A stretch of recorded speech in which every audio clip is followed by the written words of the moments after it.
మీకు ఒక 50,000 పైన మెజారిటీ వస్తుంది. నాకు 40,000 మెజారిటీతో నన్ను గెలిపించారు.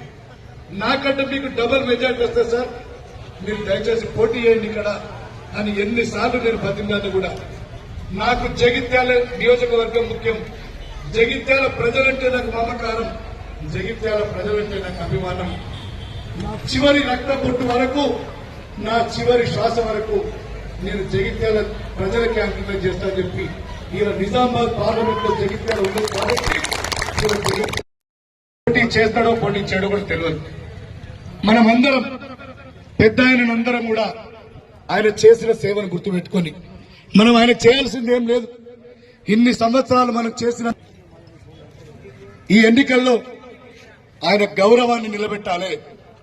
ఆయన గౌరవాన్ని నిలబెట్టాలంటే ఇవాళ జగిత్యాల ప్రజలు 1,00,000 మెజార్టీకి తగ్గకుండా కూడా జగిత్యాల వైపు చూడాలంటే జీవన్ రెడ్డి గారికి 1,00,000 మెజార్టీ ఇవ్వాల్సినంత అవసరం ఉంది. దయచేసి ఆలోచించండి. ఇవాళ రాష్ట్రంలో మీ అందరి ఆశీస్సులతోటి కాంగ్రెస్ పార్టీ ప్రభుత్వం ఉన్నది. ఈ కాంగ్రెస్ పార్టీ ప్రభుత్వం ఇంకొక 5 సంవత్సరాలు ఉంటుంది కనీసం, మళ్లీ వస్తే 10 సంవత్సరాలు ఉంటుంది. ఈ 5 సంవత్సరాలు మనకి ఏ అభివృద్ధి జరగాలన్నా, ఏ సంక్షేమం జరగాలన్నా ఇలా జీవన్ రెడ్డి గారు లాంటి నాయకుడు ఈ ప్రాంతానికి నాయకత్వం ఉండాలి. జీవన్ రెడ్డి గారు లాంటి వ్యక్తి ఎవరికి ఒక ఫోన్ చేసినా నాకు ఈ మా నియోజకవర్గానికి ఈ అభివృద్ధి పని కావాలని ఎవరు అడిగినా కూడా ఆయనను కాదనరు. ఎందుకంటే ఆయన ఢిల్లీ లీడర్లే గౌరవించే నాయకుడు. ఆయన ఏ రోజు ఢిల్లీకి పోలే, ఢిల్లీ నాయకులే ఆయనతో ఫోన్లో మాట్లాడతారు. ఈసారి మనం పార్లమెంటు కేంద్రంలో అత్యంత ప్రాధాన్యం ఉన్నటువంటి శాఖకు కేంద్ర మంత్రి మొన్న మనం ఎమ్మెల్యే గెలిపించుకుంటుంటే దురదృష్టమో మరి ఏమనుకోవడం, కానీ ఆ అవకాశాన్ని మనం కోల్పోయినాం. మనకు అవకాశం వెంటనే వచ్చింది. జీవన్ రెడ్డి గారికి ఒకసారి ఓటమి తర్వాత గెలుపు వస్తుంది. మీరంతా ఒక్కసారి 94లో ఆ రోజు తెలుగుదేశం పార్టీని గెలిపించుకుంటే 96 ఉప ఎన్నికల్లో ఈ రాష్ట్రంలో ఎవరికి లేనంత చేతి గుర్తుకే జీవన్ రెడ్డి గారి నాయకత్వం, జీవన్ రెడ్డి గారి నాయకత్వం. జై జీవన్ రెడ్డి, జై జీవన్ రెడ్డి, జై జీవన్ రెడ్డి. శేఖర్ గారు ముగింపు కార్యక్రమం.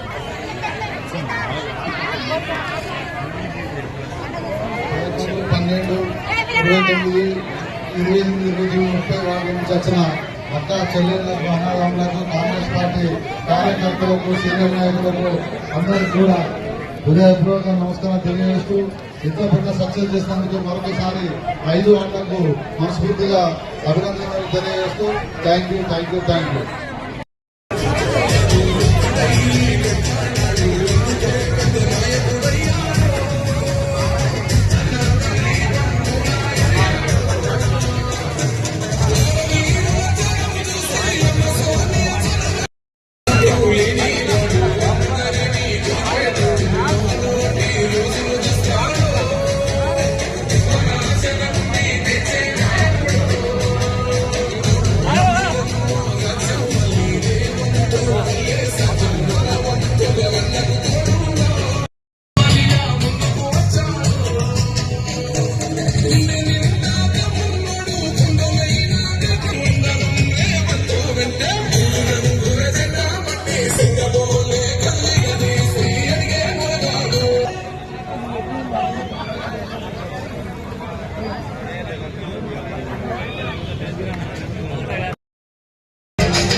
Get it done!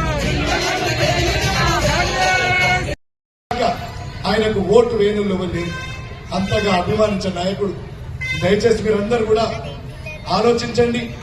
మనం వేసే ఓటు ఆయనకు ఒక కృతజ్ఞతగా, ఇన్ని సంవత్సరాలు మనం చేసిన సేవకు ఒక కృతజ్ఞతగా, గుర్తింపుగా దయచేసి ఈసారి జీవన్ రెడ్డి గారికి ఓటేయండి. ఈ నిజం ఇప్పుడు ఇంతకుముందు మన చైర్పర్సన్ గారు చెప్పింది. ఆయన నిజంగా పాపం తెలుగుదేశం పార్టీ అధికారంలో ఉన్నాడు, ఇక్కడ కాంగ్రెస్ పార్టీ ఎమ్మెల్యే గెలుస్తుంది. ఈయన కాంగ్రెస్ పార్టీ గెలిచినాడు, ఇంకో పార్టీ అధికారం ఉండే. ఇప్పుడు నిజంగా ఆయనకు సేవ చేసే అవకాశం లభించింది. రాష్ట్రంలో కాంగ్రెస్ పార్టీ ప్రభుత్వం ఉంది. రాష్ట్ర ముఖ్యమంత్రి కూడా జీవన్ రెడ్డి గారిని అభిమానించినంతగా ఏ నాయకుడిని అభిమానించడు. అట్లాంటి గొప్ప నాయకుడు ఈ ప్రాంతంలో ఉండడం నిజంగా మన అదృష్టం అనుకోవాలి. ఇలా నిజంగా జీవన్ రెడ్డి గారికి అండగా ఉంది. మనమందరం పెద్ద ఎత్తున ఓట్లేసి గెలిపించి ఈ జగిత్యాల గౌరవాన్ని, జీవన్ రెడ్డి గారి గౌరవాన్ని కాపాడవలసిన బాధ్యత, ఆ అవకాశం మీ చేతుల్లో ఉంది. నిజంగా చాలా సంతోషపడ్డాము. మొదట మా కరీంనగర్కి వస్తాడేమో ఒక 2 లక్షల మెజార్టీ ఇచ్చి గెలిపించాలి జీవన్ రెడ్డి సార్ అనుకున్నాం. ఆ అవకాశం మాకు రాలేదు, మేము బాధపడుతున్నాం. అవకాశం మీ చేతుల్లో ఉంది. ప్రతి ఒక్కరు కూడా ఆయనకు అండగా ఉండి మీకు చేయాల్సిన అవసరం ఉంది. ఈయన నిజంగా కేంద్రంలో భారతీయ జనతా పార్టీ ఎలాంటి పార్టీ మీకు తెలుసు, వాళ్ళు ఏం మాట్లాడుతున్నారో మీకు తెలుసు. ఈసారి కనుక అధికారంలోకి వస్తే ఇవి చివరి ఎన్నికలైతాయి. మొత్తం రాజ్యాంగాన్ని మార్చే కుట్ర చేస్తున్నారు. ఈ దేశంలో ప్రజాస్వామ్యాన్ని పాతరేసే కుట్ర చేస్తున్నారు. ముఖ్యంగా మా ఎస్సీ, ఎస్టీ, బీసీ సోదరులకు రిజర్వేషన్లను ఎత్తివేయాలని కుట్ర చేస్తున్నారు. ఈయన నిజంగా రిజర్వేషన్ లేకుంటే ఇవాళ నాకు ఇక్కడ ఎమ్మెల్యే అవకాశం లేదు. ఇక్కడ చాలా మంది డాక్టర్లు అయినా, ఎస్సీ బిడ్డలు, బీసీ బిడ్డలు, ఇంజనీర్లు అయినా ఇలా విదేశాలకు పోతున్నారంటే కేవలం ఆ రోజు బాబాసాహెబ్ అంబేద్కర్ గారు పెట్టినటువంటి రిజర్వేషన్ల వల్లనే. అలాంటి రిజర్వేషన్లను ఈ భారతీయ జనతా పార్టీ ఎత్తివేయడానికి కుట్ర చేస్తుంది. ఈయన నిజంగా ప్రజాస్వామ్యాన్ని పరిరక్షించుకోవాలన్నా, ఈ రాజ్యాంగాన్ని రక్షించుకోవాలన్నా కేవలం మనకు ఒకే ఒక ఆయుధం, ఆ ఓటు అనే ఆయుధంతో ఈయన కాంగ్రెస్ పార్టీ మీద ఓటేసి జీవన్ రెడ్డి గారిని గెలిపించవలసిందిగా కోరుతూ ఈ అవకాశం కల్పించిన ఈ జగిత్యాల జిల్లా కాంగ్రెస్ పార్టీ నాయకత్వానికి అందరూ కూడా నేను మనస్ఫూర్తిగా కృతజ్ఞతలు తెలియజేస్తూ సెలవు తీసుకుంటా. ఒక్కసారి జై కాంగ్రెస్.